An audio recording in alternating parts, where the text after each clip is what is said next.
So I've always said that people in the Air Force, particularly officers, or officers in any branch, should be able to get at least a 90% on their PT test any day of the week.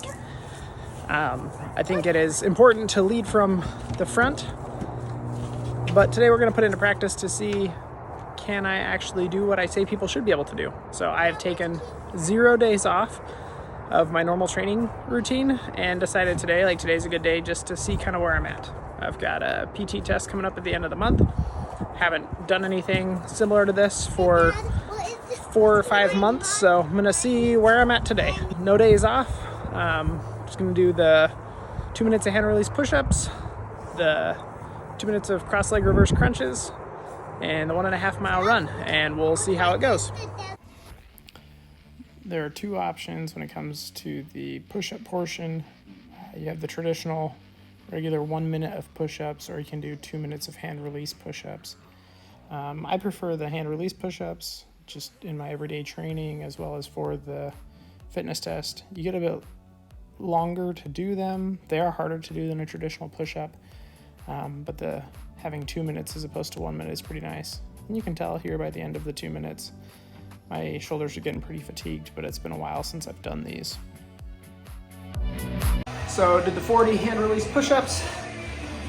It's required for my age group. Did it in 1 minute and 50 seconds. Yeah. Had 10 seconds left to go. I did some push-ups. So you have 3 different options when it comes to the abdominal component of the Air Force fitness test. The first is the traditional sit-ups.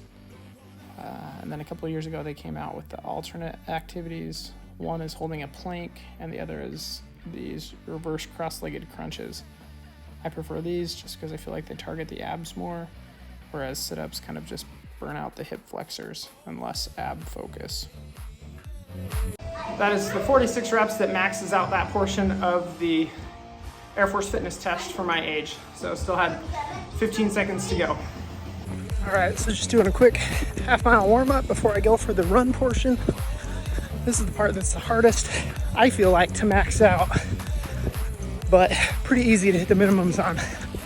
So to max for me is a 6:30 pace for 1.5 miles. And I'm not a little guy. My BMI is borderline obese. So at 5'7" and 185 pounds, that's a moving pace. All right, so 1/2 mile warm up is complete. Now, I know I should do the warm up before I do the push-ups and the sit-ups or the crunches, but I just tend to do them cold, do a little warm up. Now we'll see what I can do for a run. Like I said, this is gonna be the hardest part for me to do. Okay, so finished at 9:58 total time. So I have a 9:58, which is essentially like a 6:40 pace.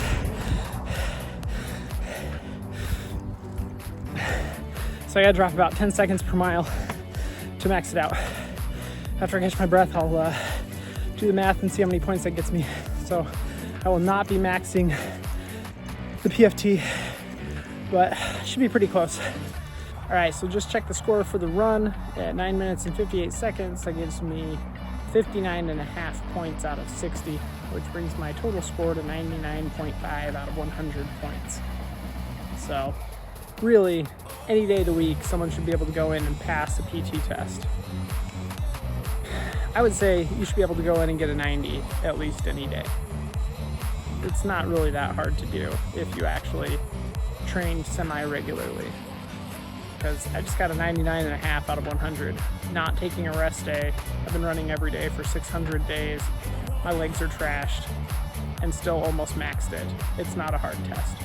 But it's good to know that I can actually practice what I preach. So if you see this and you could do a little bit better on your PT test, this is your reminder. Get out there, train more than just the month before your PT test. It makes it a lot easier. You don't have to worry about failing, and it's just good to be in better shape.